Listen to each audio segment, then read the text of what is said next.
औज़ुबिल्लाहिमिनश्शैतानिर्रजीम बिस्मिल्लाहिर्रहमानिर्रहीम। मैं हूँ आपकी मेज़बान निदा आसिफ। प्रोग्राम का आगाज़ करेंगे अफसोसनाक वाक़या जो कल रात 3:05 पे पेशावर के इलाके में पेश आया।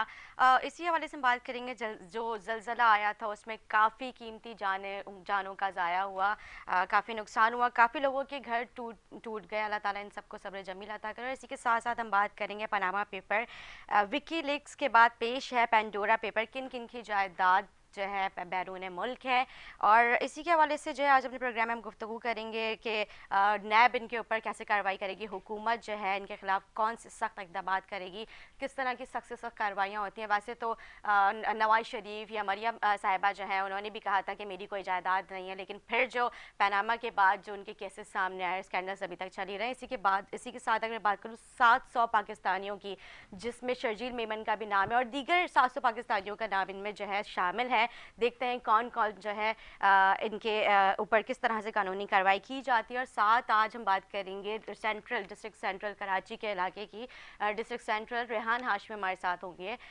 उनसे हम गुफ्तगू करेंगे कि उनके दौरे मुलाजमत में डिस्ट्रिक्ट सेंट्रल में क्या क्या काम हुआ। वैसे तो अगर मैं बात करूँ डिस्ट्रिक्ट सेंट्रल की, तो वो आज ही मुझे कचरे का ढेर नज़र आता है, वहाँ पे किसी किस्म की कोई कार्रवाई नहीं हुई है। इसके ऊपर जो है आज अपने प्रोग्राम में गुफ्तगू करेंगे। हमारे साथ मौजूद होंगे एमक्यूएम पाकिस्तान के सीनियर रहनुमा रेहान हाशमी, और साथ हमारे साथ मौजूद होंगे जीडीए के सीनियर रहनुमा मखदूम मोहसिन, और उनके साथ हमारे साथ होंगे पीपल्स पार्टी के रहनुमा गुलाम मोहम्मद तईम साहब। नाज़रीन, छोटा सा वक्फा लेंगे, वक्फे के बाद मेहमानों के साथ हाजिर होंगे। हमारे साथ रहें।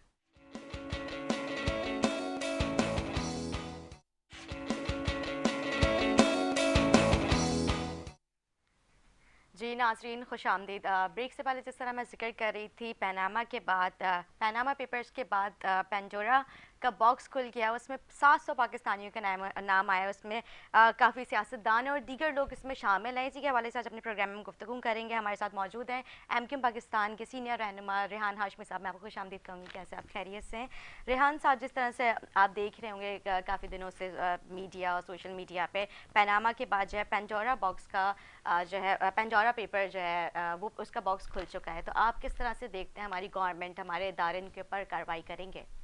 देखिए, ख़ास तौर पर इंटरनेशनल इकोनॉमिक टेररिज्म के फिनोमेना के इमर्ज होने के बाद और मनी लॉन्ड्रिंग के इश्यूज़ को हाईलाइट होने के बाद ग्लोबली बैनुल-अक़वामी दुनिया इस बात पे बहुत कंसर्न है कि वो पैसा जो कि मनी लॉन्ड्रिंग की ज़िम्न में इस्तेमाल हो रहा है, वो किस कहाँ से यूटिलाइज़ हो रहा है। तो ये बुनियादी तौर पर उसको आइडेंटिफाई करने और उसको रोकने की एक मेरा ख्याल है एक काविश है। अच्छा, इसमें बहुत सारी चीज़ें, जिस तरह पेंडोरा का सिलसिला सामने आया है, हुकूमत पाकिस्तान को ख़ास तौर पर जिस तरह पिछले स्कैंडल के सामने आने के बाद मुतहर्रिक होता हुआ देखा हमने, उम्मीद ये है कि इस बार भी जो लोग मुलव्विस हैं सही मायने में और जिनके बारे में शुकूक शुबहात इमर्ज होकर आ चुके हैं, अब बिला तफरीक एफिलिएशन किसी भी वाबस्तगी से बालातर होकर उसके ख़िलाफ़ एक्शन होना चाहिए। उसको मतलब ट्रांसपेरेंसी की बुनियाद के ऊपर आइडेंटिफाई होना चाहिए और उसके खिलाफ एक्शन होना चाहिए, जिस तरह लेकिन पहले हुआ था। पैनामा की भी आपके सामने ही है, उसमें भी चंद लोगों को सिलेक्ट किया गया था, उनके ऊपर जो है जी मतलब कार्रवाई की गई, उनके नाम आए, सबके सामने। लेकिन आप क्या समझते कि इस बार जो क्लीन शफाफ तरीके से जो है कार्रवाई हो सकेगी? देखिए, अगर हम सही मायने में इंसाफ की फराहमी चाहते हैं रियासती सतह के ऊपर, तो किसी भी तफरीक से बालातर होकर तमाम के ख़िलाफ़ यकसा अंदाज में होना चाहिए। और ये तासुर उभर के नहीं आना चाहिए कि किसी को पॉलिटिकल विक्टमाइज़ किया जा रहा है। उससे आपका जो अमल है, एहतसाब का अमल, वो मुतासर होता है और उस मुतासर होने की वजह से दीगर को ये मौक़े फ़राहम होते हैं कि वो आपके एहतसाब के अमल के ऊपर बहुत बड़ा सवालिया निशान लगा दें। ठीक है जी। जिस तरह से आपने भी देखा कि वज़ीर आज़म साहब जो है उनका इलेक्शन सेल जो है आज़ादाना तरीके से जो है काम करने का कहा जा रहा है। तो क्या आप समझते हैं कि ये चीज़ बिल्कुल ठीक है? देखें, इलेक्शन के तरीक़ाकार के हवाले से एक अरसे दराज से काम हो रहा है। दुनिया की तरक्की के साथ साथ पाकिस्तान में भी इलेक्शन और वोटिंग पैटर्न में टेक्नोलॉजी का इनपुट होना बहुत ज़रूरी है, लेकिन उसमें फिर ये इतना आसान नहीं है। उसमें बहुत सारे डायनेमिक्स को आपको मलूज़ खातिर रखना है। एमक्यूएम पाकिस्तान हमेशा से ये बात कहती आ रही है कि ओवरसीज़ पाकिस्तानीज़ को ना सिर्फ इलेक्शन कंटेस्ट करने का हक़ होना चाहिए, बल्कि वोटिंग का भी इनके पास ये हकूक़ होने चाहिए। लेकिन उसमें बहुत सारे दीगर अवामिल भी सामने आ रहे हैं। फिर उसमें आपको याद होगा तकरीबन 5-6 साल पहले इंक का एक मसला आया था। इंक का सही ना होना वो बहुत सारे मसाइल हुए। फिर उसके बाद वो उसको बंद कर दिया गया उस प्रोग्राम को। अब दोबारा शुरू किया जा रहा है। वरना अगर देखा जाए तो नादरा का अपना सिस्टम जो है, और किसी भी शख्स का, किसी भी पाकिस्तानी का अपना शनाख्ती कार्ड ही मेरे ख्याल से सफिशेंट होता है उसके इंदराज के हवाले से। और मुमकिन तौर पर आने वाले दिनों में अगर टेक्नोलॉजी के ऊपर इन्हिसार किया जाएगा और ऐसा हो कि उसको मतलब आप उसके ऊपर कोई सवालिया निशान क्रिएट ना कर सकें, तो उसका बेहतर इस्तेमाल किया जा सकता है। ठीक है जी रेहान साहब, अभी रिकाउंटिंग हुई थी, आपको भी याद होगा, जो इलेक्शन कंटोनमेंट बोर्ड के इलेक्शन हुए थे उसमें तहरीक इंसाफ और एमक्यूएम के इक्वल मतलब काउंट किया गया था, तो उसमें बराबर पे थे। तो एमक्यूएम ने तहरीक इंसाफ को अपने वोट क्यों गिफ्ट कर दिए? नहीं, ये तो गिफ्ट नहीं करते ना, वोट तो गिफ्ट करने की बात ही नहीं है ना। अच्छा जी। ये तो जो चीज़ ट्रांसपेरेंट होगी, जो इलेक्शन कमीशन आइडेंटिफाई करेगा, उसी तरीके से होगा। और इलेक्शन कमीशन ने लेकिन आप लोगों के तो बराबर के नंबर थे। बराबर के नंबर थे, लेकिन हमने उसके ऊपर वो कोई अपना बहुत सख्त किस्म का स्टैंड नहीं लिया। अच्छा। लिया जा सकता था क्योंकि हमारा हक है अगर। लेकिन क्योंकि कोलिजन पार्टनर भी, और हम नहीं चाहते कि किसी भी एक सीट की बुनियाद के ऊपर हमारे दरमियान में कोई ऐसा रिफ्ट पैदा हो, तो मेरा नहीं ख्याल कि इसके ऊपर कोई ऐसा मुबाहिसे की बात है। अच्छा जी, लेकिन हमेशा एमक्यूएम पाकिस्तान जो है वो कंटोनमेंट बोर्ड के इलेक्शन में जीतती आई है, कराची में काफ़ी तादाद में वोट लेती आई है। लेकिन इस बार जो है हमने देखा कि एमक्यूएम का जो वोट बैंक है वो उस तरह का नहीं रहा है। 3 सीट्स जो है एमक्यूएम को मिली हैं, अगर मैं बात करूँ कराची में से। तो वैसे अगर बात करें पूरे सिंध में से, हैदराबाद और कराची में लगे तो 10 सीट्स आप लोगों के पास है। लेकिन मुझे लगता है कि इस बार आवाम ने उस तरह से आप लोगों के ऊपर एतमाद नहीं किया। क्या एमक्यूएम को मुस्तरद कर दिया गया है, क्या समझते हैं आप? देखिए, एक बात ध्यान में रखिएगा कि एमक्यूएम लोगों के कोर इश्यूज़ को आइडेंटिफाई करती है और लोगों के दरमियान में रहती है। लोगों के दरमियान से निकलती है, और जहाँ से इलेक्शन लड़ रहे होते हैं एमक्यूएम के लोग, वहीं पर रहते भी हैं, तो उस डायनेमिक्स को समझते हैं। इस बात को भी जहन में रखिएगा कि एमक्यूएम को गुज़िश्ता कई सालों से जायज़ नाजायज़, मैं उसके ऊपर मुबाहिसा नहीं कर रहा, लेकिन एक जो इक्वल ग्राउंड होना चाहिए सियासत करने का, वो फराहम नहीं किया गया। हमारे बहुत सारे ग्रीवियंस और रिजर्वेशंस रही हैं और हैं अभी भी। उसमें कराची वालों को ना गिनना, हमारे लीगल दफातर को बंद करा देना, कराची पैकेज ना मिलना, SLGA 2013 मुसल्लत कर देना, लोकल बॉडीज़ को एम्पावर ना करना, डेलीगेशन ऑफ पावर ना करना, प्रोविंशियल फाइनेंस कमीशन की मीटिंग ना करके कराची का एक बहुत बड़ा अमाउंट जो कि कराची के ऊपर कराची को वाजिबुल अदा है सिंध गवर्नमेंट की तरफ से, उसको रोक लेना। एमक्यूएम के कारकुनान के साथ हमारी ये रिजर्वेशन रही है और है कि जो एक दौर रहा उसमें हमें वो ग्राउंड नहीं दिया गया, तो लोग हरासा हैं, मुतनफ़िर भी हुए, बहुत सारी मसाइल हुए, एमक्यूएम के बहुत सारी धड़ेबंदियाँ हुई। लेकिन इसके बावजूद भी एमक्यूएम एक मकबूल जमात थी और है। देखें, एमक्यूएम मकबूल जमात इसलिए कि एमक्यूएम तो खुद इस्तेहसाल की पैदावार है। अगर कराची में और या कराची वालों के साथ सब कुछ सही होता, उनके हकूक़ मिल रहे होते, तो एमक्यूएम भी पैदा नहीं होती, सब कुछ सही चल रहा होता, यहाँ पर सुराब बोट का वाक़या नहीं हो रहा होता, या जो पिछले 40 साल का एक दौर है इस्तेहसाल का, चाहे वो फातिमा जिन्ना का इलेक्शन में कंटेस्ट करना और उर्दू एक्ट की बुनियाद के ऊपर लियाकताबाद में मासूम बेगुनाह निहत्ते लोगों को मार देना अयूब खान साहब के दौर में, या CSP अफसरान कराची से ताल्लुक़ रखने वाले लोगों को यक जुम्बिश कलम फारिग कर देना नौकरियों से, ये 40 साल 50 साल एक पूरा एक सीरीज ऑफ इंसिडेंट्स रहे हैं जिसकी वजह से एमक्यूएम परवान चढ़ी, एमक्यूएम का फिनोमेना परवान चढ़ा, एमक्यूएम फिर मकबूल जमात बनी। और उसके बाद यकीनन बहुत सारी गलतियां बायलैटरल होती हैं, लेकिन कोई मेरा नहीं ख्याल कि एमक्यूएम इस मुल्क की सबसे मुहिब्बे वतन जमात थी, है और रहेगी। लेकिन उसके ऊपर सबसे बड़ा मसला ये कर दिया गया कि पाकिस्तान बनाने वालों की जो औलादें हैं उनको आज अपनी हुब्बुल वतनी का रीसर्टिफिकेशन देना पड़ रहा है। इससे बड़ा अलमिया कुछ नहीं है। लेकिन रेहान साहब, सवाल निशान ये पैदा होता है, आप पाकिस्तान के मुहिब्बे वतनी की बात करते हैं, आप आवाम की बात करते हैं कराची के लिए, लेकिन हम जब मर्दमशुमारी की बात करते हैं, वैसे तो आपने टीवी प्रेस कॉन्फ्रेंस, आप वफाक और सब चीज़ें बार बार कहते हैं, टीवी शोज़ में बैठ के कहते हैं, लेकिन ये अभी तक भी मतलब क्यों नहीं हो पा रहा है, ये मर्दमशुमारी क्यों नहीं करेक्ट की जा रही है? देखें, एमक्यूएम का PTI या फेडरल गवर्नमेंट के साथ जो कोलिजन था, उसकी बुनियादी वजह ये थी उसमें बुनियादी नुक्ता ये था कि Karachi rehabilitation, Karachi package, Karachi transformation, MQM के लीगल दफातर खुलना, जो एमक्यूएम के साथ ज्यादतियाँ हुई हैं उसका अजाला, और जो की पॉइंट था हमारा कराची की मरदमशुमारी और रीसेंसस करवाना, कराची को सही गिनना। क्योंकि जब तक आप सही नहीं गिनेंगे उसमें तो बुनियादी तौर पे हमारा ही नुकसान है ना। अगर हमारे यहाँ पर रहने वाले लोगों को, हमारे सपोर्टर्स और हमदर्दों को, जिसमें ज़्यादातर हमारा गुमान है कि ज़्यादातर लोग हमारे हमदर्द हैं, तो उनका ना गिनना हमारे लिए नुकसानदेह है। यहाँ पर सीटों का ना बनना, मैपिंग ना होना, डिलिमिटेशंस ना होना, उसकी वजह से सीटों की तादाद में इजाफा ना होना, बुनियादी तौर पे हमारा नुकसान है। ये पॉइंट उठाया था, ये कोलिजन का एक नुक्ता ये भी था। उसके बाद बहुत सारे मसाइल हैं मौजूद। सेंसस कराना इतना आसान काम नहीं है, उसमें हेड काउंट है या हाउस होल्ड काउंट है, वो दोनों मसले हैं। हुकूमत से, फेडरल गवर्नमेंट से बड़ी संजीदगी के साथ इसके ऊपर बातचीत हो रही है। उम्मीद है कि आने वाले दिनों में इसके ऊपर काम होगा, काम हो रहा है। रेहान साहब 3 साल मुकम्मल हो चुके हैं, 2 साल बल्कि 3 साल से ज़्यादा हो चुके हैं, तो ये बात कब होगी, कब तक ये चीज़ फाइनलाइज होगी ना? अब ये भी तो सोचें। हुए हैं, सिर्फ 3 साल हुए हैं, सिर्फ 3 साल। 20 साल के बाद ये मरदमशुमारी हुई थी, 20 साल के बाद। आईन पाकिस्तान कहता है कि हर 10 साल के बाद मरदमशुमारी होनी चाहिए। 3 साल बाद होने वाली मरदमशुमारी पर हमारी रिजर्वेशन है, जो 3 साल हो चुके हैं अभी, 20 साल के बाद हुई है। और 3 साल मैं समझता हूँ कि इस अगले इलेक्शन से पहले होना चाहिए, ज़रूरत है। इसके ऊपर एमक्यूएम ने स्टैंड लिया हुआ है।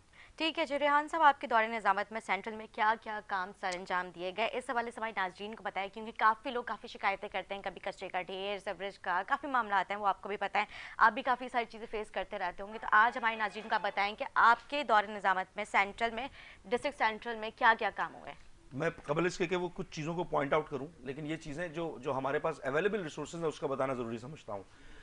ज़िला बस्ती में शॉर्टफॉल जो था वो तकरीबन 6 करोड़ रुपए माहाना का था, क्योंकि तनख्वाह देने के भी पैसे ओजेटी नहीं देती थी। तकरीबन 6 अरब रुपए सिंध गवर्नमेंट पर वाजिबुल अदा है, जो 2007 से लेकर ताहाल ज़िला बस्ती के सिंध गवर्नमेंट ने रोके हुए हैं, जो कि प्रोविंशियल फाइनेंस कमीशन के तनासुब से मिलने चाहिए ज़िला बस्ती को। इसका मतलब है कि जो ज़िला बस्ती में रहने वाले लोगों के जो हकूक हैं, जो उनके टैक्स के पैसे हैं, जो उनको वापस उन पर खर्च होने थे, वो सिंध गवर्नमेंट ने नहीं दिए। ये फैक्ट की बात कर रहा हूँ मैं। 4 साल दौरे निजामत में सिर्फ एक बार सिंध गवर्नमेंट ने नाला सफाई के ऊपर 1 करोड़ रुपए वाटर कमीशन की हिदायत पे दिए। इसके अलावा डेवलपमेंट के हवाले से आज तक 4 साल के दौर में 1 रुपये नहीं दिया। अगर ऐसा था तो ये 4 साल मुद्दत मुकम्मल होने के बाद 2.25 करोड़ रुपए फौरी तौर पर क्यों बढ़ाए? 3.5 से 4 करोड़ रुपए सॉलिड वेस्ट के जरिए क्यों इनपुट किए? इसका मतलब ये हुआ कि 4 साल दौर में वो चीज़ें जो मैं आज अभी बता रहा हूँ आपको, तकरीबन 6.5 करोड़ रुपए का इनपुट सिंध गवर्नमेंट ने फौरी तौर पे क्यों दिया? उस वक्त दे दी थी, नहीं दिया गया। केडीए से काम क्यों कराया गया? और बहुत सारी चीज़ें इसके अलावा। इसका मतलब है कि उस वक्त 4 साल के दौर में बहुत सारे मसाइल थे, और जिस तरह डिलीवर करने के ख्वाहां थे हम, और लोगों की जो तवक्कुआत थी वो भी यकीनन पूरी नहीं हुई। ये जरूर है कि पार्टी की पॉलिसी के लिहाज से हमने सेवरेज के काम सारे किए, और मैं पिन पॉइंट कर सकता हूँ। मिसाल के तौर पर 700 कचरा कुंडियों को हमने रिड्यूस करके 400 पे लेकर आ गए। आज भी कचरे का ढेर लगा हुआ है। अब मेरा तो नहीं है, 1.5 साल हो गए मुझको गए हुए। नहीं, उससे पहले भी देखते हुए ये तो आप उनसे पूछें जिनको 6.5 से 7 करोड़ रुपए अब सिंध गवर्नमेंट हमारे जाने के बाद दे रही है, तो वो क्यों है अब? ठीक है जी। इतने पैसे मिलने के बाद भी क्यों कचरे का ढेर है? सॉलिड वेस्ट के बावजूद भी क्यों है? पुलिस की इंतजामिया भी उनके डिप्टी कमिश्नर्स के अंडर में है। अब तमाम इख्तियारात, building control, master plan, water and sewerage board, DMC या पुलिस या मजिस्ट्रेट, ये तमाम तो अब एक छतरी के नीचे ना सही कर देना। 1.5 साल से क्या कर रहे हैं? हमें लंगड़ा लूला अपाहज माजूर बना के रखा। चले नहीं, अब हम वो अवामी तवक्कुआत पे पूरा नहीं उतर सके। अब तो तमाम चीजें हैं, करके दिखा देते। 1.5 साल में, 1.25 साल में पैसे भी दे रहे हैं। ओजेटी भी बढ़ा दिया, 2.25 करोड़ रुपए बढ़ा दिया महीने के। आपने सॉलिड वेस्ट के जरिए 3 से 4.5 करोड़ रुपए महीने के वो भी इनपुट भी दिलवा रहे हैं आप। पुलिस, मजिस्ट्रेट, तमाम चीजें आपके पास हैं, कर देते बेहतर। क्या मसला? हम तो ये चाहते हैं कि चीजें बेहतर हों। वो जो चीजें थी होनी चाहिए थी, जो हमने जिस लंगड़े लूले अपाहज निजाम में बेहतर की, वो उनकी हालत बदतरीन हो गई है। पिन पॉइंट करके बता सकते हैं कि वो जगहें जो मेयर साहब ने बनाई या डीएमसी ने किसी तरीके से रिहैबिलिटेट किया, जगह जगह देखें सेवरेज के निजाम की वजह से सड़कें बर्बाद हो गई हैं। बहुत बुरा हाल है, खत्म हो चुका है सेवरेज। जहां देखें सेवरेज सही नहीं होगा। मेन रोड सेंट्रल के वो बुरा हाल हुआ है। मैं बार बार अपने शो में एक वर्ड बोलती हूँ, खयाबाने हिचकोला, तो वाकई वो खयाबाने हिचकोला बना हुआ है। बिल्कुल जी, ऐसा ही है। ठीक है जी। अच्छा जी, जिस तरह से रेहान साहब, आपके खिदमात आपने काफ़ी सरअंजाम दिए, लेकिन हमेशा अगर मैं बात करूँ नैब या दीगर इदारों के, आप रडार पर नजर आए, ऐसा क्यों? मेरा नहीं ख्याल कि इस तरह का कुछ भी है। अच्छा। मेरा नहीं ख्याल, अगर होगा तो कोई नोटिस वगैरह आता, कोई चीज़ आती, ख्वाहिशात हो सकती हैं लोगों की। अच्छा। हाँ, बहुत सारे लोगों वो की ख्वाहिशात फ्यूल होंगी। का और ये जो बाकी दीगर मामलात थे वो भी कौन से? फ्यूल और जो नहीं नहीं, उसमें मामला उसमें कुछ भी नहीं है। अच्छा। तो मेरा हमारा तो नहीं है, वो तो डिपार्टमेंट की चीज़ें थी, उन्होंने क्लियर किया, उन्होंने भेज दिया। लेकिन नाम तो आपका लिया गया था ना उसमें, भाई मैं चेयरमैन था। सवालात तो आपसे किए अगर गए फर्ज थे ना करें उसमें। एपीएस पे हमला हुआ, हाँ। तो नाम तो सिक्योरिटी इदारों के सरबराह का आएगा ना। हाँ। इसी तरह अगर कोई नीचे कर रहा है काम, तो सरबराह तो मैं ही था ना। हाँ। हाँ। तो ये तो चीजें, तो ये तो डायरेक्टली कनेक्टेड तो नहीं है, लेकिन बहरहाल डिपार्टमेंट के हेड के हैसियत से जिम्मेदारी तो बनती है तमाम चीजों को मॉनिटर करने की। ठीक है जी। तहरीक इंसाफ की कारकर्दगी किस तरह से देखते हैं? जिस तरह के मौके मिले इनको, मेरा अपना ज़ाती ख्याल है कि इनका जो फोकस होना चाहिए था यकसा एहतसाब का होना चाहिए था। पॉलिटिकल विक्टिमाइजेशन के बजाय इंडिकेटेड, आइडेंटिफाइड और टारगेटेड काम के बजाय यकसा तौर पे होना चाहिए था। ऐसा तासुर नहीं आना चाहिए था कि आप खान साहब को तो मैं समझता हूँ कि नेक नीयती के साथ कर रहे हैं, लेकिन उनकी टीम में कुछ मसले मसाइल हैं, काफ़ी मसले मसाइल हैं। तो 3 साल के दौर में बहुत सारे मसाइल आए, पेंडेमिक भी आया, उसमें बहुत सारी चीज़ें भी आई, लेकिन मेरा ख्याल नाउम्मीद नहीं होना चाहिए। चीज़ें बेहतरी की तरफ जा रही हैं। कराची पैकेज के हवाले से हमारा कंसर्न था, बहुत सारी रिजर्वेशंस भी थी, हमने इजहार भी किया, लेकिन कुछ किया दूसरों से बेहतर कर रहे हैं। कम अज़ कम ये डिलीवर, हम हमारे कहने पे, हमारी नाराज़गी के ऊपर, दीगर चीज़ों के ऊपर कराची में मुख्तलिफ जगहों पे जो थोड़े बहुत अभी काम शुरू हुए हैं वो फाक के फंड से तो हो रहे हैं। वो सिंध गवर्नमेंट तो बहुत अंदाज में नहीं कर रही। उम्मीद ये है कि अगर थोड़े से हालात बेहतर हुए, क्योंकि इकनॉमिक इंटरनल एक्सटर्नल थ्रेट्स तो हैं, इकनॉमिक क्राइसिस भी हैं, ऐसी सूरत हाल में बहुत ज़्यादा उम्मीद रखना मेरा ख्याल गैर मुनासिब होगा। जिस हद तक भी किया जा रहा है मैं समझता हूँ कि सपोर्ट करना चाहिए, क्योंकि पाकिस्तान मुतहम्मिल नहीं है, ख़ासतौर पर अफगानिस्तान, इंटरनेशनल जो इशूज़ क्रिएट हो रहे हैं और सीपैक के मामलात हैं, फिर इंटरनल और एक्सटर्नल दोनों इशूज़ हैं। इकनॉमिक क्राइसिस से मज़ीद बचने के लिए हमें मेरा ख्याल है मुल्क में इस्तेहकाम ज़रूरी है। खान साहब की हुकूमत हो या किसी और की भी हुकूमत हो, उसको हमें अदम इस्तेहकाम का शिकार करने से गुरेज करना चाहिए। ठीक है जी। अभी आपने जिक्र किया पेंडेमिक का, तो ये तो आलमी सतह पर था, सारे मुल्क जो है इस चीज़ को फेस कर रहे थे, लेकिन सिर्फ एक मुल्क पाकिस्तान है कि ये हम पीछे की तरफ जाए जा रहे हैं। बेरोज़गारी की शरह आपके सामने, कितने लोग जो बेरोज़गार हो चुके हैं, महंगाई उरूज पर है। इसमें जो है अली अमीन गंजापुर साहब कहते हैं कि अगर आप 100 वाले खाते हैं तो आप उसमें 9 वाले कम कर दें। मतलब कितना बेहतरीन मशवरा उन्होंने कौम को दिया है। ये पीटीआई के हैं, सीनियर रहनुमा भी हैं। तो मतलब इस तरह के मुफ्त मशवरे देने से बेहतर ये नहीं है कि आप इसके ऊपर कुछ अमल दरामद करें, महंगाई को कंट्रोल करें। देखें, ये तो मैं, आप मुझसे क्या जानिए, मैं क्रिटिसाइज करूं अपने कॉलेज पार्टनर्स को? जाहिर सी बात है भाई, अच्छा नहीं है, आप लोग जुमला अच्छा नहीं कराची है। की आवाम के लिए बात लेकिन करते हैं, कराची के नौजवानों को जब फूड पांडा राइडर बने हुए देखते हो तो आपको मुझे एक कैसा बात लगता है? बताएं, कराची के नौजवानों के साथ, कराची के लोगों के साथ इस्तेहसाल तो हर सतह पे हो रहा है ना। सरकारी नौकरियां नहीं है, उनको लॉ एंड ऑर्डर की सिचुएशन देखें, जगह जगह पर लोग लुट रहे हैं। आपने अभी बात किया हिचकोला, ये तो हाँ, ये जगह जगह पर हो रहा है। जो कराची वाले टैक्स दे रहे हैं, उनकी टैक्स की मद में दी जाने वाली रकम का 0.1% भी उनके शहर पे नहीं लग रहा, उनके ऊपर नहीं लग रहा। वो कचरे के मामला तो वो उसको सबलेट कर दें, या बिल्डिंग कंट्रोल हो, वो कराची बिल्डिंग कंट्रोल से सिंध बिल्डिंग कंट्रोल बना दें। कराची का कचरा मेयर के पास से लेकर Sindh solid waste management board बना दें।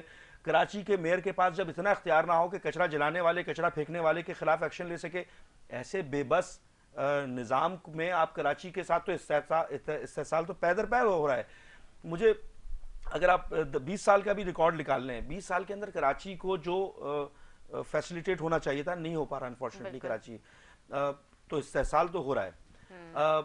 अब जहाँ तक महंगाई की बात है, और कराची के लोग आज भी, चाहे वो ज़कात, फितरे और लोग पाकिस्तान में किसी भी खित्ते में लोगों की मदद करने के मामला हो, सर फहरिस्त हैं। कराची के लोग देने वाले लोग हैं, तो बड़े दिल वाले लोग हैं। और यहाँ पर जो इनके साथ इस्तेहसाल तवातुर के साथ हो रहा है, मेरा ख्याल है फेडरल गवर्नमेंट को, प्रोविंशियल गवर्नमेंट को, दोनों को कम से कम इस पर सोचना चाहिए कि चीज़ों को बेहतर करें, अदरवाइज तो मामला तो और ख़राब होते जाएंगे। ठीक कह रहे हैं जी।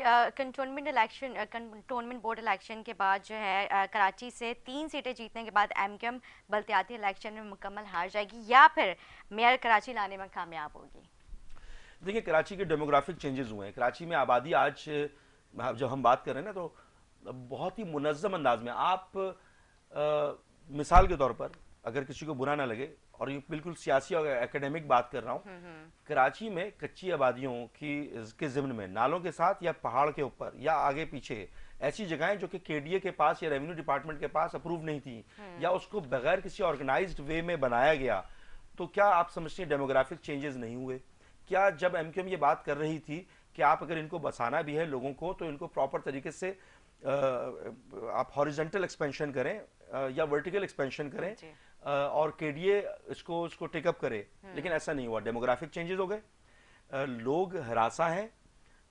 यहाँ पर तमाम पॉलिटिकल पार्टीज में चंद को ग्राउंड्स मिले हुए हैं काम करने के, चंद को एमक्यूएम बशमूल उसके ऊपर पाबंदी गैर एलानिया टाइप की पाबंदी रही, हमारे लीगल दफातर नहीं खोले गए, तो बहुत सारे मसाइल तो हुए, लेकिन उसके बावजूद भी एमक्यूएम एग्जिस्ट करती है। लेकिन रेहान साहब सिर्फ लीगल दफातर अगर आप जिक्र करते हैं, आपके जितने भी रहनुमाज आते हैं, जितने भी आपके एमएनएस एमपीएस आते हैं यहाँ पर, वो हमेशा इस चीज़ का जिक्र करते हैं हमारे दफातर खोल दें, तो फिर हम खुल के काम कर सकते हैं। मतलब अगर दफातर आपके बंद है तो आप लोग उस तरह से काम नहीं कर सकते। जब एक आम शख्स देखता है कि एमक्यूएम, एक आम आदमी की साइकी क्या है कि यार एमक्यूएम वालों पे पाबंदी है, एमक्यूएम वालों के साथ बैठोगे तो उड़ जाओगे। मरकज भी तो है ना आपका, वो तो खुला हुआ है ना? वो खुला हुआ है। एमक्यूएम का मरकज तो आरजी मरकज है ना, मरकज नहीं है वो, आरजी मरकज है हमारा। अच्छा जी। वो लास्ट रिजॉर्ट के तौर पर बड़ी मेहरबानी वो भी खोलने को दे दिया और इस बात को मेरे ख्याल है वो एनालाइज भी कर रहे हैं। तो एक आम आदमी की साइकी है कि यार एमक्यूएम वालों के साथ अगर आप इंगेज होंगे तो आपके साथ कोई कार्रवाई हो जाएगी, तासुर है ना कराची वालों की। तो इस खौफ व हरास के मामले को ख़त्म होना चाहिए। कम अज़ कम अगर अच्छा काम कर रहे हैं तो पजीराई मिलनी चाहिए। और मेरी रिक्वेस्ट आपके प्रोग्राम के तवज्जुह से भी यही है कि देखें तमाम चीज़ें हो गई, एक गलत सेगमेंट था वो भी हट गया, तमाम चीज़ें बेहतरी की तरफ आ रही हैं, तो एमक्यूएम को स्पेस मिलना चाहिए, इक्वल ग्राउंड मिलना चाहिए। ठीक है जी नाज़रीन, छोटा सा वक्फा लेंगे, वक्फे के बाद गुफ्तगू शामिल करेंगे, हमारे साथ रहें।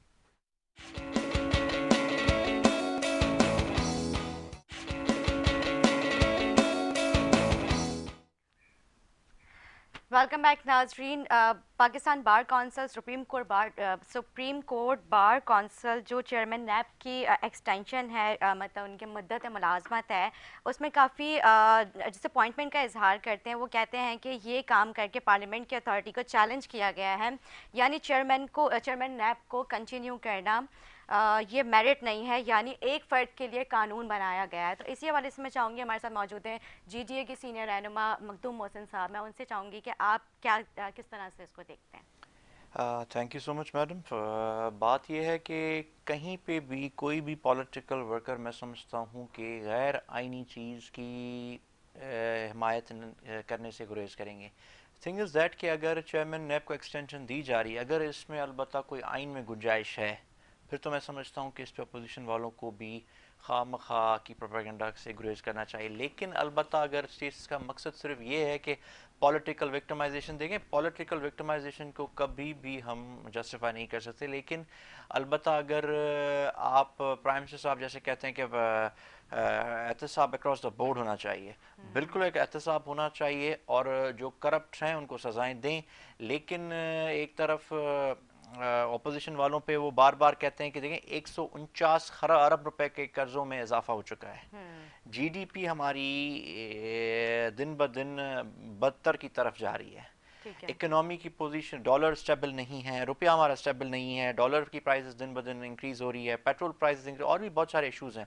उसमें जब भी हम एज ए कोलिजन पार्टनर्स हम लोग जब भी प्राइम मिनिस्टर साहब से कोई मुलाकात होती है या डेलीगेशन हमारे मिलते हैं, हम लोग मिलते हैं, तो वो वही इस चीज़ का वो बार बार यही कहते हैं कि मैं करप्शन है, ठीक है करप्शन है, लेकिन आप आज देखें कि पेंडोरा बॉक्स जो खुला है 4 दिन पहले पनामा का भी आपके सामने ही है, किस तरह से चल रहा था। पनामा तो था, लेकिन पनामा तो था पिछली गवर्नमेंटों से ना। पेंडोरा बॉक्स में नहीं, पेंडोरा बॉक्स में तो इस गवर्नमेंट के फेडरल मिनिस्टर्स के नाम आए हैं, या जैसे रिंग रोड का स्कैंडल था और भी सारे स्कैंडल से। तो पहले मैं समझता हूँ कि हाँ एक चीज़ अप्रिशिएबल है कि पनामा में और इसमें ये फ़र्क है कि उसमें प्राइम मिनिस्टर साहब उस वक्त के प्राइम मिनिस्टर का नाम था, इस वक्त के प्राइम मिनिस्टर का नाम नहीं है।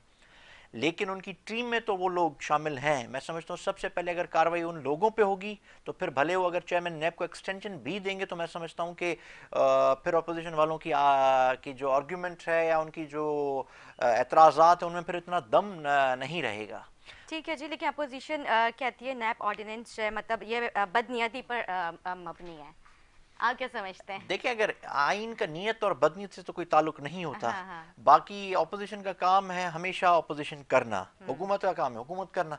अगर वो ऑपोजिशन वाले इसलिए कह रहे हैं कि ये भी सच है कि ऑपोजिशन के जो लोग हैं वो मेजॉरिटी में करप्शन में मुलविस हैं। माजी की हुकूमतों में करप्शन नहीं थी, बिल्कुल थी। लेकिन अब अगर ये मैं समझता हूँ कि अगर ये एक रोल मॉडल बनकर अगर पहले अपने जो उनके पार्टी में जो उनकी फेडरल गवर्नमेंट में जो बैठे हुए नुमाइंदे जो करप्ट हैं उन पे अगर ये एज अ रोल मॉडल बनकर और उनको सजाएं देंगे और फिर जाकर अपोजिशन में करेंगे तो फिर मैं समझता हूँ कि इस इशू में से दम निकल जाएगा। ठीक है जी, रेहान साहब आप क्या कहेंगे?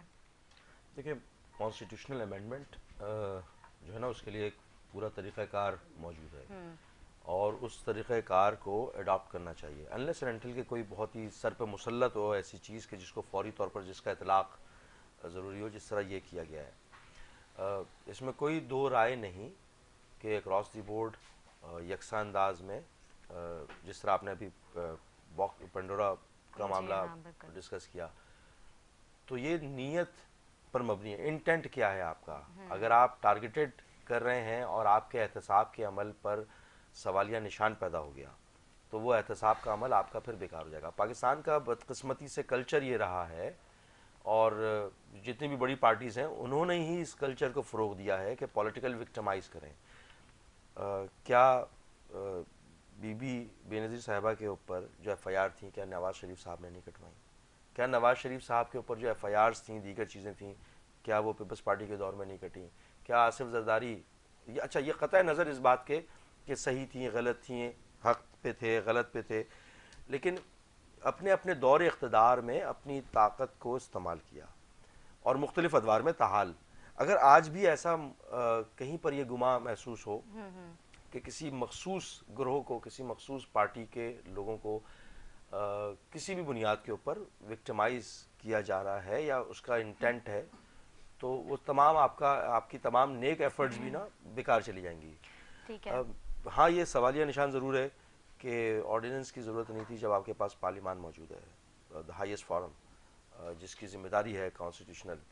अगर उसमें उसको अडॉप्ट किए बगैर हुआ है और यकीनन फिर आपके पास जस्टिफिकेशन होगा कि बहुत फौरी ज़रूरत थी और उस पर फौरी अमल दरामद करना था या टाइम बार थी कोई, उस टाइम बार को फुलफ़िल ना होने की वजह से या उसको उसके अंदर लिमिट्स में रहते हुए अगर किया है, क्योंकि मेरे इल्म में नहीं है उसके क्लॉजेस, तो इसलिए मैं इस पर ज़्यादा मुबाहिसा नहीं करूँगा। लेकिन बहरहाल एक सतही अंदाज में मेरी रिजर्वेशन है कि पार्लियामान के होते हुए ऑर्डिनेंस का आना एक सवालिया निशान बनता है और फिर अगर फर्दर उसके ऊपर जिस तरह के लोगों की तवक्कुआत हैं, जिस तरह आपने पहले वाले केस के ऊपर, स्कैंडल के ऊपर चंद लोगों के खिलाफ एक्शन लिया, अगर इस बार भी जिन लोगों का आया है उनमें से चंद को सिलेक्टेड लोगों के खिलाफ इन्वेस्टिगेशन खोली, तो फिर ये तमाम चीज़ें एक्सरसाइज बेकार हो जाएगी। ठीक है जी, पेंडोरा पेपर के बाद खास तौर पर हुकूमत खुद को एहतसाब से बचाना चाहती है, ऐसा बिलावल भुट्टो जरदारी साहब का कहना है, जबकि शर्जील मेमन साहब का भी आपके सामने है, किस तरह से उनके ऑफशोर कंपनी का भी नाम इसमें आया है। ये तो फिर पीपल्स पार्टी बताएगी। वैसे ये लोग मतलब हम कौम को आज पेंडेमिक से बचाने की तरतीबें बनानी चाहिए थी। सीपैक को मौसर अंदाज में और लैंडलॉक कंट्रीज़ को रसद पहुंचाने के हवाले से बात करने के हवाले से, एक्सपोर्ट प्रोसेसिंग जोन्स को बनाने के हवाले से या यूनिवर्सिटीज़ के क़याम के हवाले से, R&D के ऊपर काम करने के हवाले से बात करने के बजाय या एनर्जी क्राइसिस को कैटर करने के हवाले से बात होनी चाहिए थी। बदकिस्मती है कि हम सारा अगर रिकॉर्ड देखें ना तो इसी तमाशे में लगे रहेंगे और वो वक्त गुजरता रहेगा, क्योंकि जब आप एहतसाब का अमल ऐसा महसूस होगा कि पॉलिटिकली विक्टिमाइज करने का हो रहा है तो लोग बोलेंगे अपोजिशन करेगी, लेकिन अपोजिशन के पास अपोजिशन को मौका ही क्यों फराहम किया जाए कि कोई भी जवाब के ऊपर मुल्क की प्रोग्रेस में हिंड्रेंस और बैरियर पैदा करें। अल्लाह अकल दे। सेम क्वेश्चन आपसे। जैसे आपने कहा कि पीपल्स पार्टी के चेयरमैन ने स्टेटमेंट दी, देखिए मैं समझता हूँ कि सिंध की पॉलिटिक्स के डायनामिक्स चेंज हो चुके हैं। और ख़ास करके अगर कोई भी आप प्रोविंशियल गवर्नमेंट का कोई नुमाइंदा ले आएँ, कोई भी प्रोविंशियल मिनिस्टर ले आएँ, हम नॉर्मली फ्रीक्वेंटली टॉक शोज़ वगैरह करते हैं, आप मुझे मैं मुख्तसर सा अर्ज़ करूँ कि 1 अरब रुपए की करप्शन है पर डे सिंध में। अच्छा। मसला ये कि सिंध में भी कोई परफॉर्मेंस नहीं है। 6,000 की डेस्क 30,000 में खरीदने की साजिश की जाती है। वही 5,500 5,500 की, पर मतलब अगर राउंड ऑफ कर दें तो 30,000 रुपये में 29,000 रुपये में खरीदने की कोशिश की जाती है। ये वो सूबा है जहाँ पे एजुकेशन का कोई निज़ाम नहीं है। ये वो सूबा है जिस पार्टी की 13 सालों से प्रोविंशियल गवर्नमेंट है, जिस पार्टी की 3 से 4 मरतबा फेडरल हुकूमत रह चुकी है। वो पार्टी सिंध में एक मोटरवे तक नहीं दे सकी। वो पार्टी आज तक हेल्थ और एजुकेशन का कोई प्रॉपर इंफ्रास्ट्रक्चर नहीं दे सकी। इन लोगों से आप लेकिन प्रॉब्लम इज़ दैट कि फेडरल गवर्नमेंट की जो पुअर परफॉर्मेंस है और उनकी जो गैर संजीदा गुफ्तगू है, जिस तरह से परसों मैं सुन रहा था कि एक फेडरल मिनिस्टर हैं इंफॉर्मेशन के, वो टीवी पर आकर कहते हैं कि हमने 1 करोड़ नौकरियां दे दी हैं। फवाद चौधरी ने स्टेटमेंट दिया परसों। और यहाँ पे लोग बेरोजगार घूम रहे हैं। यहाँ पे क्या पूरे पाकिस्तान में पूरे घूम रहे हैं, पूरे पाकिस्तान में घूम रहे हैं। तो वो अब इस तरह की, अब उनकी बैड परफॉर्मेंस पे लोगों का फोकस चला गया। देखिए ना, लोगों को ये फर्क नहीं पड़ता कि आपके नजरियात, आइडियोलॉजी, शऊर का मुजाहरा लोग तब करेंगे जब लोगों के पास कपड़े होंगे पहनने के, लोगों के पास खाना होगा, लोगों के पास शऊर का मुजाहरा वो तब करेंगे। ऐसा तो नहीं हो सकता कि जब वो ऑलरेडी वो एक क्राइसिस में हो। वो लोग आज तक गुर्बत की लकीर के ऊपर जा ही नहीं सके, तो फिर कैसे वो चीज़ों को ले जाएंगे। ठीक है, हुकूमत का 2018 से अब तक आवाम पे मजीद महंगाई का बोझ डाल देगी। जिस तरह से अभी आपने कहा 2018 से 2021 में आ चुके हैं। जिस तरह से खान साहब कहते थे कि महंगाई होगी और ये सब, मतलब ओवर बिलिंग और बाकी दीगर चीज़ों भी उन्होंने कही थी कंटेनर पे चढ़ के। तो आप क्या समझते हैं कि अभी 2 साल मुकम्मल होने में ये इन सब चीज़ों पर कंट्रोल होगा या फिर इसी तरह के मामला चलते रहेंगे? देखिए, मुल्क उस या इकोनॉमी तब बेहतरी की तरफ जाएगी जब करप्शन रुकेगी। करप्शन अक्रॉस द बोर्ड है, सिंध में भी करप्शन है, फेडरल गवर्नमेंट में भी करप्शन है। ये हम नहीं कहते। ठीक है, प्राइम मिनिस्टर साहब का अगर नाम नहीं निकला पेंडोरा बॉक्स में, प्राइम मिनिस्टर साहब चलो ठीक है, प्राइम मिनिस्टर साहब दीगर साथियों का तो नाम है ना उसमें। टीम तो देखें, ये वही लोग हैं जो काफ लीग में भी थे, ये वही लोग हैं जो मियां साहब की गवर्नमेंट में भी थे, ये वही लोग हैं जो पीपल्स पार्टी की गवर्नमेंट में भी थे। जिस फाइनेंस मिनिस्टर का नाम आया, ये फाइनेंस मिनिस्टर पीपल्स पार्टी के दौर में भी थे, ये फाइनेंस मिनिस्टर उससे पहले भी थे। ठीक है, तो ये बात पार्टीज की नहीं होती। ये चंद इंडिविजुअल्स हैं, वो अलग अलग पार्टीज को ज्वाइन करते हैं और फिर यही होता है जो हमेशा होता आ रहा है। ठीक है जी। मुस्लिम लीग नून और दीगर जमातों के साथ मिलकर नैब ऑर्डिनेंस के खिलाफ कोर्ट में जाएंगे, ऐसा जो है खुर्रम दस्तगीर साहब का कहना है। तो आप क्या समझते हैं कि ये इनके साथ सारी दीगर जमातें मिलके ये लोग जाएंगे इनके खिलाफ कोर्ट? देखें, पहली बात कि ये तो जाएंगे। हाँ, PMLN तो प्रॉपर ऑपोजिशन का किरदार अदा करी, no doubt. But the thing is that कि वो PDM भी अगर इफेक्टिव होता तो आज शायद ये चीज़ें ना होती। लेकिन PDM में भी आपने देखा कि किस तरह से एक पार्टी ने मीर जाफर का किरदार अदा किया। यहाँ पे रिकन्सिलिएशन है, सब हर कोई कहता है कि यहाँ पे ज़ाती मफादात को तरजीह दी जाती है, और यही एक रीज़न है कि मैं समझता हूँ कि मुल्क में ना तो हकीकी ऑपोजिशन है, ना ही कोई प्रॉपर गवर्नमेंट का कोई निज़ाम है। ठीक है जी। इमरान साहब, आप लोग पहले सिंध गवर्नमेंट के इत्तेहादी थे, उनके साथ थे और मतलब सब चीज़ें, सारे मामला ठीक थे। लेकिन अब जो है, जब आप लोग सिंध गवर्नमेंट से हटे, आप लोग वफाक के क्लोजन पार्टनर हो गए, ये सारे मामला चलते हुए आ रहे हैं। अब सिंध गवर्नमेंट जो है वो कहती है कि मुराद अली शाह साहब की कल प्रेस कॉन्फ्रेंस थी, मैंने देखी, उसमें वो कहते हैं कि हुकूमत जो है जब भी कोई काम करती है तो मतलब सिंध गवर्नमेंट से कोई मशावरात नहीं करती। तो पहले भी ये सारे मामला चलते हुए आ रहे थे या अब इनके साथ ज़्यादा होने लगा है? देखें, हमारा जो टेन्योर था इनके साथ कोलिजन का, मेरा ज़ाती नुक्ता नज़र है, वो हमारा पॉलिटिकल ब्लंडर था। अच्छा। क्योंकि वो जिन टर्म्स एंड कंडीशन पे आज से 2 टेन्योर पहले पीपल्स पार्टी के साथ कोलिजन हुआ और उसका लॉजिकल जो हमारा इत्तेहाद बनता है वो सूबाई बनता था, लेकिन उसका नुकसान हुआ, उससे वो हासिल जो कि हमें अपने वोटर्स और सपोर्टर्स को देना था वो नहीं मिला। और वो तमाशा आपको याद होगा कि आना जाना लगा रहा और फिर at the end of the day वो हमने ख़त्म ही किया। फिर इन तमाम चीज़ों के बावजूद भी अगर सूबे में भी अगर हुकूमत इनकी है और हमने ऑफ़र की थी कि अगर हमें ज़रूरत नहीं है आपका कोलिजन पार्टनर बनने की, लेकिन हम आपको सपोर्ट करेंगे बशर्ते कि आप चीज़ों को रिजॉल्व करने की बात करें। पूरे सिंध में बिलअमूम और अर्बन एरियाज़ में बिलखसूस बहुत सारे ऐसे मसाइल हैं जिसमें सर फहरिस्त प्रोविंशियल फाइनेंस कमीशन के अवार्ड को इक्वल डिस्ट्रीब्यूशन ना होना। नेशनल फाइनेंस कमीशन करने वाले फेडरल गवर्नमेंट के नुमाइंदेगान बोलते हैं कि हम तमाम रकम अदा करते हैं, लेकिन वो नहीं दिया जा रहा। 2007 से लेकर ताहाल उसकी मीटिंग कॉल नहीं की गई और प्रोविजनल बुनियादों पर वो तमाम चीज़ें चल रही हैं। अब इसमें भी कोई दो राय नहीं, जो मेरी ऑब्जर्वेशन है कि इदारों के दरमियान, डिपार्टमेंट्स के दरमियान जो कोऑर्डिनेशन होनी चाहिए, ब्यूरोक्रेटिक सेटअप के अंदर वर्किंग रिलेशनशिप डेवलप होना चाहिए, उसके भी बड़े मसाइल हैं। मुराद अली शाह साहब की बात मैं समझता हूँ किसी हद तक दुरुस्त है कि डिपार्टमेंट्स के दरमियान, हाँ फेडरल गवर्नमेंट और प्रोविंशियल गवर्नमेंट का इसलिए नहीं होगा कि भाई वो आप हुकूमत वक्त हैं, आप अपोजिशन में हैं, तो वो आप अगर जिस तरह चाह रहे हैं वो ऐसे तो नहीं हो सकता, लेकिन डिपार्टमेंट्स का आपस में कोऑर्डिनेशन और वर्किंग रिलेशनशिप डेवलप होना चाहिए, जो मैंने नहीं देखा कि हो, चाहे वो सिंध की गवर्नमेंट के आपस के डिपार्टमेंट्स ही क्यों ना हो, वो जिस तरह का कोऑर्डिनेशन ना होने की वजह से लोगों को मसाइल का सामना करना पड़ता है और अभी भी कर रहे हैं लोग। ठीक है जी। मखदूम साहब, आप सिंध गवर्नमेंट की कारकर्दगी को किस तरह से देखते हैं सिंध में? देखिए, सिंध में मुझे एक ही चीज़ नज़र आई है पिछले 13 सालों में कि जहाँ पे भी ओमनी ग्रुप की शुगर मिल्स हैं वहाँ पे रोड बने हैं, और सिंध में हेल्थ का तो कोई निज़ाम प्रॉपर नहीं है, सिवाय जब भी उनसे बात करते हैं वो कहते हैं कि NICVT बनाया। मैं कहता हूँ ठीक है, NICVT एक अच्छा काम है, लेकिन उसके अलावा क्या है, मतलब उसके अलावा भी तो और सब बहुत सारी चीज़ें हैं। और सिंध में मुझे तो याद नहीं पड़ता कि कोई भी, जब तक आप इक़्तिदार की मुंतकली निचली सतह तक नहीं होगी तब तक अवाम के मसाइल हल नहीं होंगी। देखिए, सियासतदानों का काम है लेजिस्लेशन करना, सियासतदानों का काम रोडें बनाना नहीं है, सियासतदानों का काम नालियाँ साफ़ करवाना नहीं है, ये लोकल गवर्नमेंट के नुमाइंदों का काम है। यहाँ पे लोकल गवर्नमेंट इलेक्शन हो नहीं रहे।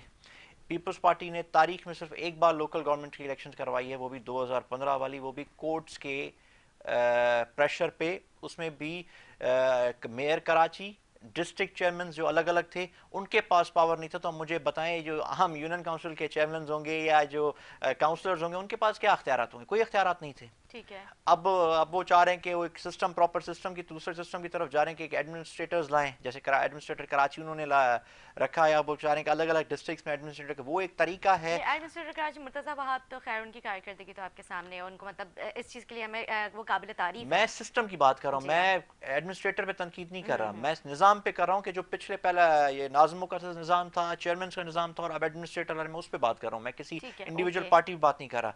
मैं सिस्टम, अब वो जैसे अलग अलग डिस्ट्रिक्ट्स में वो अब रखेंगे अलग अलग, जैसे डिस्ट्रिक्ट हैदराबाद का एडमिनिस्ट्रेटर रखेंगे, मेरे पास अगर मटियारी का एडमिनिस्ट्रेटर रखेंगे, नवाबशाह का रखेंगे, तो थिंग इज दैट कि वो एडमिनिस्ट्रेटर वो तो अपने पार्टी के लोगों को अकोमोडेट करने के लिए करेंगे ना। एक इलेक्शन होनी चाहिए, लोग क्या चाह रहे हैं उस सिस्टम पे, एडमिनिस्ट्रेटर जो जिस पार्टी की प्रोविंशियल हुकूमत है वो कर दें। मुझे बताएं, एडमिनिस्ट्रेटर कराची की या कराची की बाकी जमातों को एतमाद में लिया? नहीं लिया। अपने किसी वर्कर को आप अकोमोडेट कर दें, 2-3 मोबाइल उनके पीछे चला दें, वो उससे कोई अवाम में तो चेंज नहीं आएगी। ठीक है जी। मैं गुफ्तगू शामिल करूंगी, लेकिन एक छोटा सा वक्फा लूंगी, वक्फा के बाद हाजिर होंगे, हमारे साथ रहें।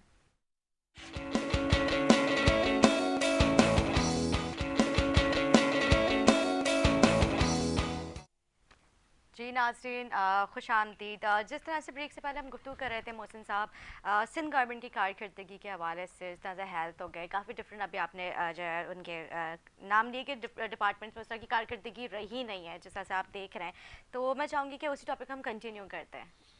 देखिए, सिंध में आप सिंध की अगर परफॉर्मेंस पे देख लें, 13 सालों में ना कोई हेल्थ का कोई इंफ्रास्ट्रक्चर है, और मैं समझता हूँ जितनी करप्शन रेवेन्यू डिपार्टमेंट में है, उस चीज़ का आपको कोई मिसाल नहीं मिलेगा। एक आम लोग जाते हैं सिर्फ एक मुख्तियारकार के पास, या क्या निचले सतह पे जाते हैं सिर्फ एक सेल्स सर्टिफिकेट निकलवाने के लिए भी आम लोगों को इतने रिश्वत देनी पड़ती है। एक सिस्टम के तहत जो चीज़ें होती हैं वहाँ पे ऑफिस में बैठते नहीं हैं ऑफिसर्स उनके। और एक हेल्थ का आप सिस्टम देख लें, कोई ख़ास सिस्टम नहीं है। उसके अलावा आप एजुकेशन को आप देख लें कि हर सूबे में, आप बाकी 3 सूबों में आप देख लें कि जब भी स्कूल खोलने की बात होती है तो सिंध गवर्नमेंट वाले कहते हैं कि सूबा ही खुद मुख्तियारी है। जब फंड्स उनको नहीं मिलते तब कहते हैं हमें वफाक हुकूमत फंड्स दे, और जब काम करना होता है तब कहते हैं वफाक में काम, 18वीं तरमीम आ जाती है। तो ये 2 अलग अलग प्रोस्पेक्ट्स हैं। और मसला सिंध के साथ मैं समझता हूँ ये एक और भी है। अब जैसे केपी की एक प्रोविंस है, उसमें आपने 2002 के इलेक्शन में आपने देखा कि उन्होंने MMA को वो वोट किया, सपोर्ट किया, MMA आई। उसके बाद फिर उन्होंने अगर वो डिलीवर नहीं किया तो 2008 के इलेक्शंस में आप देखेंगे कि उन्होंने टोटली एक सेकुलर जमात को उन्होंने सपोर्ट किया, जिसमें वो एएनपी को उन्होंने जितवाया, फिर एक पीटीआई को एक चांस दिया। पंजाब में पहले पीपल्स पार्टी और पीएमएलएन के बीच में मोहतरमा के टाइम पे एक होता था, कभी उनको चांस देते थे, कभी उनको चांस देते थे। उसके बाद काफली को मौका दिया, पीटीआई को उन्होंने एक्सेप्ट किया, तो अलग अलग लोगों को आजमाते रहते। बलूचिस्तान में सिंध वाहिद सूबा है, एक्सेप्ट अर्बन एरियाज में तो ठीक है, चलो समझ आता है, कराची, हैदराबाद और मीरपुर खास सखर को आप छोड़ दें, उसके अलावा जो मोस्टली जो सिंध है वहाँ पे वो लोग नवाज लीग वाले समझते हैं कि हमें वोट मिलते नहीं हैं और हम पंजाब के जोर पे और हाफ के पी के जोर पे हम प्राइम मिनिस्टरशिप ले आएंगे। इमरान खान साहब समझते हैं कि हम पंजाब और केपी के जोर पे मैं प्राइम मिनिस्टर बन जाऊंगा, तो सिंध पे फोकस नहीं है। सिंध पीपल्स पार्टी वाले समझते हैं कि हम काम करें या ना करें, लोग वैसे ही हमारे गानों पे बिजा तीर बिजा पे नाचते रहेंगे और हमारी परफॉर्मेंस है नहीं, इसलिए सिंध को निगलेक्ट किया जाता है। सिंध का सबसे बुरा बदतरीन हाल है सिंध का। रेवेन्यू डिपार्टमेंट को आप देख लें, हेल्थ डिपार्टमेंट को आप देख लें, एजुकेशन डिपार्टमेंट को आप देख लें, एरीगेशन डिपार्टमेंट को आप देख लें। एरीगेशन सिस्टम, जितना बुरा एरीगेशन सिस्टम आपको सिंध में मिलेगा उतना आपको किसी सूबे में नहीं मिलेगा। मोटरवेज की आप सिचुएशन देख लें, आप पूरे दुनिया में तो क्या पाकिस्तान में आप बाकी मोटरवेज देख लें, आप कराची से हैदराबाद वाला मोटरवे देख लें। लेकिन जिस तरह से गुफ्तगू जारी है, लेकिन अभी हमें बीपर पे ज्वाइन किया है महफूज यार खान एमकेएम पाकिस्तान से। महफूज यार खान साहब, अगर आपकी मेरी आवाज़ आ रही है तो मैं आपको खुशामदीद कहूँगी अपने प्रोग्राम में। जिस तरह से पाकिस्तान बार काउंसिल और सुप्रीम कोर्ट बार काउंसिल जो नैब चेयरमैन जावेद इकबाल साहब जो उनके एक्सटेंशन के हवाले से जो उन्होंने ख्याल इजहार किया है, वो कहते हैं कि ये जो एक्सटेंशन दी गई है इसमें ये पार्लियामेंट की अथॉरिटी को चैलेंज किया गया है। चेयरमैन नैब को कंटिन्यू करना कोई मेरिट नहीं है, और इसके बाद जो है वो कहते हैं कि ये एक फ़र्द के लिए कानून बनाना, उसमें तरमीम करना नाकाबिल कबूल है। आप क्या समझते हैं? देखिए, कानूनी एतबार से बहसियत वकील के जब मैं सोचता हूँ तो ये वाकई हमारे इस मुल्क का आईन 1973 का जो है उसको रोलने के मुतारादिफ है। ठीक है। और एक फर्द के लिए ये ऑर्डिनेंस आना, जिसको शायद पाकिस्तान बार काउंसिल भी चैलेंज करे, जी और हाँ, सुप्रीम कोर्ट बार काउंसिल ने भी इस चीज को मतलब डिसअपॉइंटमेंट का इजहार किया है इसमें। मैं बहसियत या कानूनदार के जब भी खड़ा हूँगा तो सुप्रीम कोर्ट बार एसोसिएशन और पाकिस्तान बार काउंसिल के साथ खड़ा हूँगा। ये एक अलग बात है कि मेरा वजीर कानून है हमारी जमात का, और वो अपनी जो भी तहकीक करके काम कर रहे हैं वो उनका अपनी जगह है। मुत्तहदा कौम पाकिस्तान में अगर इस बात पर बहस हुई तो मैं राब्ता कमेटी में भी इस बात की मुखालफत करूंगा और इस ऑर्डिनेंस को वापस करने की बात करूंगा। ये मेरा बुनियादी मकसद है, मेरी जाती राय है, बहसियत कानून के एक अदना तालिब इल्म होने के। कानूनदान आप इस चीज को जो है इस तरह से लेके चलेंगे? अगर आप एमकेएम पाकिस्तान को रिप्रेजेंट करते हो तो फिर आपके उसमें क्या ख्यालात होते हैं? हम इसको डिस्कस करेंगे एमकेएम पाकिस्तान की राब्ता कमेटी में। ठीक है। अगर राब्ता कमेटी ने इसके हक में फैसला दिया तो उसमें भी मेरा वोट जो है मुखालफत में होगा, और मेजोरिटी से अगर कोई बात हो जाती है तो मैं उसका पाबंद होऊंगा। लेकिन जिस तरह से पार्टनर जो है वो चाहते हैं कि चेयरमैन नैब जावेद इकबाल साहब के एक्सटेंशन पे वो कायम रहें, और आप लोग अगर इनकी मुखालफत करते हैं तो आप लोगों के उसमें कोई मतलब इख्तलाफात नहीं होंगे? इख्तलाफात तो हर जगह ही हो रहे हैं ना। इसलिए कि जो MOU पे परसों भी हमारी जो मीटिंग हुई है जिसमें खालिद मकबूल सिद्दीकी भाई ने वजीर आजम से मीटिंग की है, उसमें यही बातचीत हुई है कि भाई आपने जो चीजें ऐलान किया है उस पर तो अमल दरामद करवाएं। ग्रीन लाइन की बसें जरूर पहुंच गई हैं, लेकिन ये कब चलेंगी, इसमें कराची के लोगों को रोजगार कैसे मिलेगा? इस शहर कराची में हमारे लिए तमाम जराए बंद हो गए हैं, न हमारे बच्चों के दाखिले हो रहे हैं, बल्कि हुकूमत सिंध ने तो ये ज्यादती की हुई है कि अंदरून सिंध से लोगों को मुंतखब करके और नौकरियां दे के लाते हैं और कराची की ब्यूरोक्रेसी में और कराची के दारों में उनको झोंक देते हैं ताकि वो खाएं कमाएं और पकड़ाई ना दें। तो हम इसकी भी शदीद मजम्मत करते हैं। लेकिन सर ये बात आज की थोड़ी, ये तो काफी टाइम से चलता आ रहा है, रिकाउंटिंग, सेंसस और बेरोजगारी, मर्दमशुमारी, मतलब ये सारी बातें तो पुरानी होगी ना, कोई नई चीज लेकर आनी चाहिए ना मैम। कम भी जाहिर है आप लोग इत्तेहादी हैं, कोलिजन पार्टनर है, आप लोग कुछ नई चीज लेकर आए ना जो आवाम में थोड़ा सा इंटरेस्ट पैदा हो।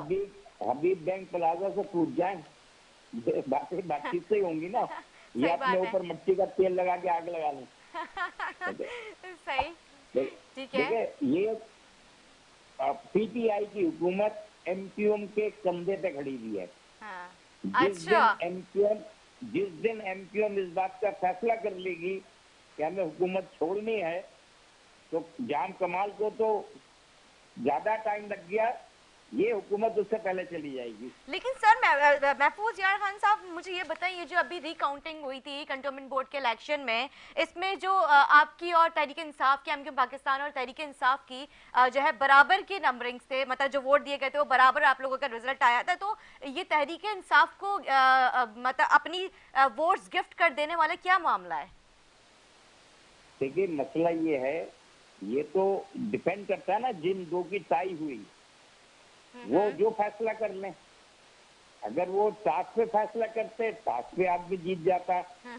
ये भी हो सकता था कि आधे आधे पे फैसला कर लें कि आधे अरसे में आप रहें, आधे अरसे में हम रहेंगे। अच्छा, तो सही है। ये तमाम चीजें जो हैं बायनी मशावरत से होती है। हाँ। देखिए, हमने भी मेरा बेटा भी इलेक्शन लड़ा था कंटोनमेंट का, ठीक है। और हम हारे हैं यहाँ से इलेक्शन, और यहाँ से जमात इस्लामी जीती है। तो पीटीआई को भी अपना चेहरा नजर आ गया हर जगह, हमें भी नजर आ गया। उसके लिए हमने ये रखा है कि अब हम लोगों को तक पहुंच रहे हैं, और मुत्तहदा कौम पाकिस्तान की क़यादत, हम रोजाना जनरल वर्कर्स इजलास कर रहे हैं, हैदराबाद में हो रहे हैं, कराची के मुख्तलिफ इलाकों में हो रहे हैं, ताकि लोग हमसे जो नाराज हैं हम उनकी नाराजगी को दूर कर सकें और उनके पास जाकर उनके मसाइल को हल करने की कोशिश करें, ताकि हम पे से ये इल्जाम खत्म हो जाए कि हम पीटीआई के सपोर्टर बनकर पब्लिक के लिए रोड पर नहीं निकल रहे हैं। इंशाअल्लाह ताला महफूज यार खान साहब, इंशाअल्लाह महफूज यार खान साहब, मैं आपसे आखिरी सवाल ये मैं करना चाहूँगी, जिस तरह से कंटोनमेंट बोर्ड में जो है एमक्यूएम पाकिस्तान ने 3 सीटें निकाली, उस तरह की जिस तरह से हमेशा निकालती आई थी, एक बड़ी कामयाबी होती थी, लेकिन इस बार जो है उस तरह से आप लोग नहीं अवाम का मतलब भरोसा जीत पाए। तो क्या आप समझते हैं बल्दियाती इंतखाबात में, मुझे शॉर्ट आंसर दिए क्योंकि टाइम हमारे पास बहुत कम है, बल्दियाती इंतखाबात में मेयर कराची लाने में कामयाब होंगे? देखिए, हमारा ही मेयर आएगा। अच्छा। बल्दियाती इलेक्शन और कंटोनमेंट के इलेक्शन में बड़ा फर्क है। ठीक है। कंटोनमेंट एरियाज में एमक्यूएम के बहुत कम लोग रहते हैं। कंटोनमेंट एरियाज में हमारा जो मिडिल क्लास कम है। आम कारपोरेशन की सीट्स में 99% लोग जो है मिडिल क्लास के जो दोस्त हैं वो एमक्यूएम से वाबस्ता है, और अब हमने एमक्यूएम के मेंबरशिप अपना कैंडिडेट के लिए फॉर्म जारी कर दिए हैं, और तमाम लोगों के फॉर्म जब जमा हो जाएंगे तो उनके इंटरव्यूज करेंगे, लोगों को बेहतरीन कैंडिडेट देंगे। इंशाअल्लाह ताला वो उम्मीदवार जो नौजवान होंगे और पार्टी के लिए नया खून होंगे, वही इस शहर में दोबारा राज करेंगे, और बल्दियाती इंतखाबात में इंशाअल्लाह मेयर कराची जो है वो मुत्तहदा कौम मूवमेंट का होगा।